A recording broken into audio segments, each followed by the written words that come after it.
Welcome back. Staying with the conversation on gun violence in America and its impact on all of us, I'm being joined by founder and president, United People for Africa Congress, Dr. Sylvester Okere.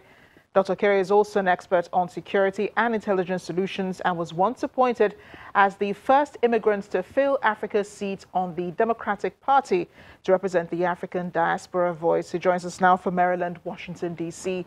Dr. Okere, thank you for joining us on the program. Thank you for having me again. Thanks. I mean, all of the years that you've lived in the United States as a Nigerian-born immigrant, have you ever witnessed what's going on in America now? All the hate, the racism, and the white supremacy that the president was condemning a few days ago in the wake of the Texas and Ohio shootings? Well, first, the gun violence has been more of American culture, and I think everyone knows that, but we're not doing much to stop it. But in terms of racism and what has been going on since 2016, I think politicians also know what to do. We're not doing the best we can to make sure we're together. I believe in democracy. When someone is declared a winner, we do the best we can to support for the interest of the entire community and the nation. But what is happening now, I think America is destroying themselves more than external forces that wish to destroy them, and it's not good. We can work together. So the gun violence has been existing. We had it in Bush, we had it in Obama administration. Crime does not cease, but the community had to work together, the government had to work together. But what has been going on is more like treating the symptom other than treating the root cause of problem. So that's where I come in as a security professional, because what we've been dealing on is just rhetoric, politics, and it doesn't help. We forgot to know the root cause of the problem. To me, it's not the tweet. To me, it's not only on gun. There is a source, there is a reason, and the community need to work together. The nation leaders need to own it up and do something necessary. But we are seeing it on a larger scale now. I mean, the racist attacks, the words of hate and everything that's going on, there has been a rise of it in the recent times. You will agree, though. Well, we agree that it happened from both sides anyway. There's no smoke without fire. I love to call a spade a spade. We came from a culture where we're disciplined. I don't raise my child to disrespect an adult. When someone is elected from day one, he's been experiencing antagonism from day one. Frankly, after the election, there was several march and protests around the country. On the day of a swearing in, over 30 congressmen did not go. What is that kind of unity? Rest of the union, nobody support. I'm not saying that the man is talking well or tweeting well, but the point that we have to also work together, because we have a nation and we are leading the whole world. That's the worst part of it. We are the one leading the world, and our democracy, we are actually destroying it. You've heard the criticism of this administration, the Trump administration, over gun control in the United States. Why do you think it's so hard to put together gun laws, whether it's in this administration or in the previous administration? Why is it so hard to put restriction on people owning guns or on how guns should be sold to members of the public?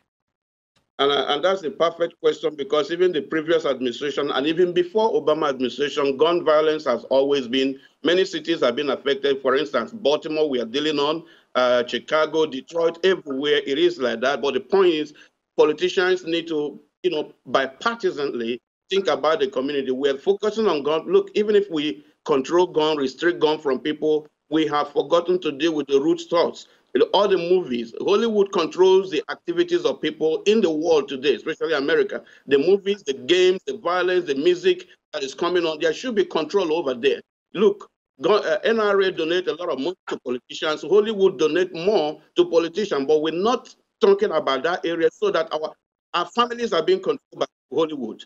Everything is exported into your home. The children, these are kids. The Bible says, train a child in the way they should go, so when they get old, they will not depart from it. There is lack of parental control or parental guidance to our so on. In the school, the same thing. And when in the nation and community where you don't fear God again, who else will you fear? Is it human being?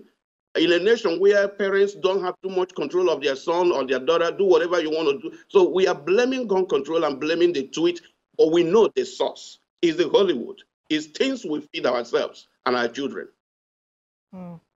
Um, I believe you're part of the Nigerian community in the United States and a larger community of African Americans who live in the United States. I mean, those who know where they're from. What is their own reaction to what is going on now? And do they feel safer in the United States than before? Or are they also thinking of ways of protecting themselves? Or what exactly is going on in their minds? Yes, America is not harassing anybody as much as we talk about immigration. Having been a former immigration in Nigeria for 17 good years, I believe immigration is the same everywhere. No nation keep their door open. No human being keep their door open for everyone on the street. We should be appreciative of a nation that has accommodated us. And it's evil for us to come to a nation and we don't care about the security of that nation. So America is not harassing them. Rather, the immigration are going after the transnational criminal, those that are committing crime. There's statistics that are killing, not the violence you're talking about. They want to crack down the root. You see, politicians will not do this. We have a leader who is willing to take action, not play politics. And there are certain things that need action, and not everybody going to be accepted or be happy with that action. So, but playing politics has made all this linger. It's been a vicious cycle all the time. So we need to call a spade a spade. For us to heal this nation, we need to protect the nation. And I'm one of those who believe in protecting the nation. Whether it affects me, if I do something wrong that will revoke my citizenship, so be it. But as long as I know, I will do such thing, and I would encourage people to do that. And I stand with anything that protects the nation. And our nations in Africa should do the same, and that will heal our own continent. Dr. Sylvester Okere, thank you again for joining us on Diplomatic Channel. God bless you. Thank you. Security has been high in the Indian-administered parts of the Kashmir region following an announcement by the Indian government. It was revoking Article 370, which granted the area autonomy, allowing it to have a separate constitution, a state flag, and autonomy over the internal administration of the state. The same article had also applied to the region of Jammu. India's decision has left celebration, anger, and a possible diplomatic row in its wake.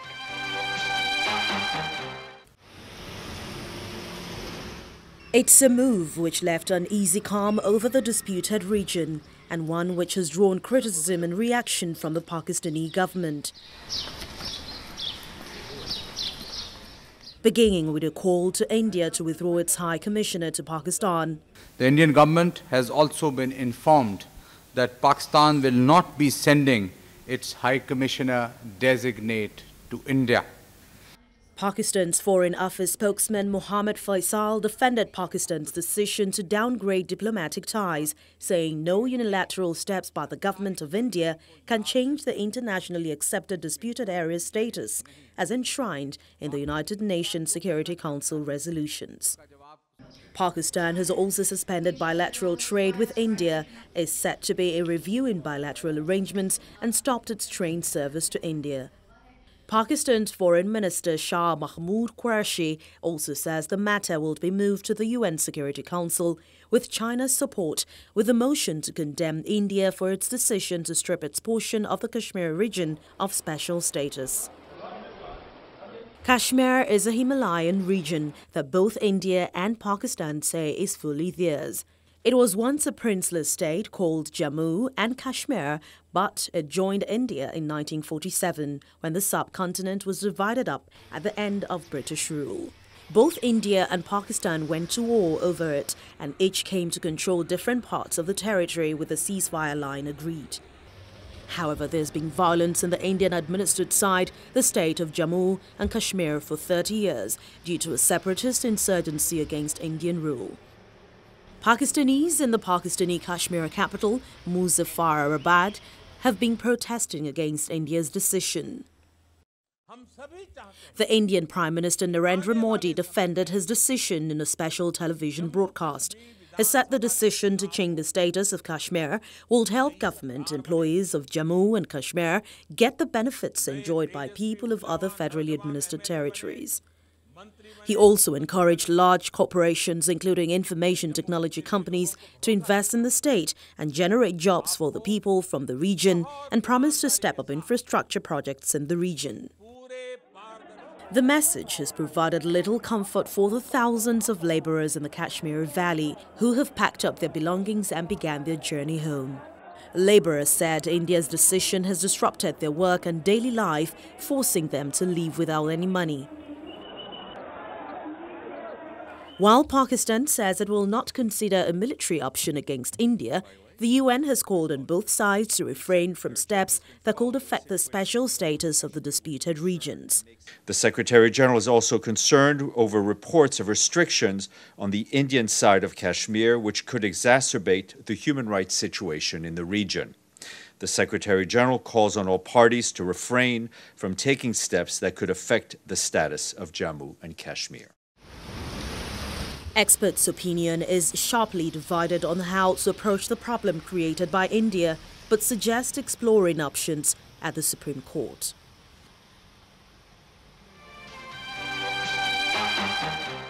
Here's our stop on Diplomatic Channel this week. Thank you for watching. I am Amarachi Ubani. I'll see you next time.